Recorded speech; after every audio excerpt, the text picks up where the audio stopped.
Vote যত এগিয়ে আসছে ততই এসআইআর নিয়ে চড়ছে রাজনীতির পারদ। বিধানসভা নির্বাচনের আগে এসআইআর রাজ্যে ইস্যু হয়ে দাঁড়িয়েছে।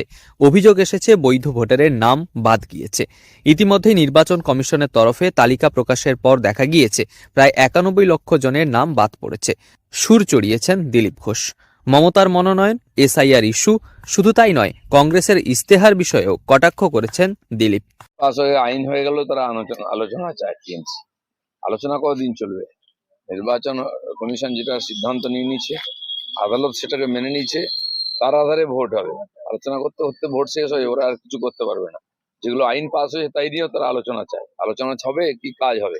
যেন সারা ভারতবর্ষে এসআইআর হচ্ছে, সব রাজ্যে হচ্ছে, তামিলনাড়ুতেও আমাদের মতো বাদ গেছে, বিহারে আর কোনো আলোচনা চর্চা নেই, কেবল বাংলায় চর্চা। কারণ এরা এই লড়াই করেই চাইছে লোককে বোকা বানাতে, সেটা আর হবে না এবারে বাংলায়।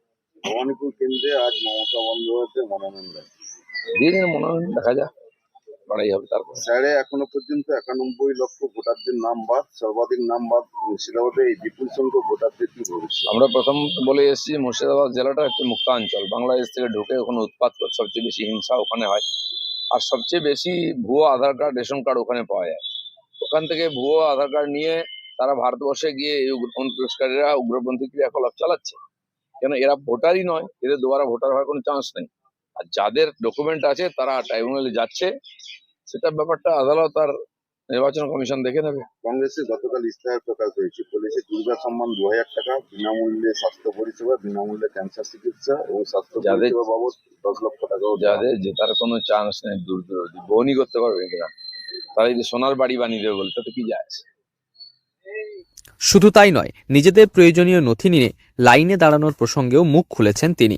কমিশন আর প্রত্যেক 5 বছর অন্তর করতো, এখানে হয়নি, 20-22 বছর পরে হচ্ছে এবং সারা দেশে হচ্ছে। কোনো রাজ্যে কোথাও কোনো আলোচনা চর্চা ঝগড়া নেই, কেবল পশ্চিমবাংলায়। আর এই আলোচনা করতে করতে নির্বাচন পার হয়ে যাবে, টিএমসিও পকার পার হয়ে যাবে। বাদ গেছে মুর্শিদাবাদ যারা, তারা ভোটারই নয় ভারতবর্ষের, তারা বাইরে থেকে এসছে, তাদের কাছে কোনো ডকুমেন্ট নেই। আর এই ভোটারদেরকে ডকুমেন্ট দিয়েছে TMC, Aadhaar card, voter card, ration card করে দিচ্ছে। এরা সারা দেশে গিয়ে উৎপাত করছে। দেখে নিন, যারা ভারতবর্ষে সব জায়গায় দেশ বিরোধী গতিবিধিতে লিপ্ত আছে ধরা পড়ছে, তাদের কাছে যে আই কার্ড পাওয়া যাচ্ছে, আধার কার্ড, ভোটার কার্ড, সব মুর্শিদাবাদ থেকে গেছে। তার মানে এটা সারা দেশকে গিয়ে ব্যস্ত করছে, অস্থির করছে। সেই জন্য এদের আর ফিরে আসার কোনো চান্স নেই। মানুষ লাইনে দাঁড়িয়ে আছেন, সেখানে কেন যাচ্ছেন না? সিইও একজন বৈধ ভোটারকে কেন বাদ দিচ্ছেন, কি বলবেন? এইসব নিয়ে আর কোনো চর্চাই হবে না। যারা বৈধ ভোটার তারা দাঁড়াবে ডকুমেন্ট নিয়ে, আদালত বলে দিয়েছে তাদেরকে রাস্তা, সেই রাস্তায় তারা আবার ভোটার হবেন। বুধবার নির্বাচনী প্রচারের আগে সাংবাদিকদের মুখোমুখি হয়ে একাধিক ভাষায় তৃণমূলকে কটাক্ষ ও বিভিন্ন বিষয় নিয়ে আক্রমণ দিলীপ ঘোষের।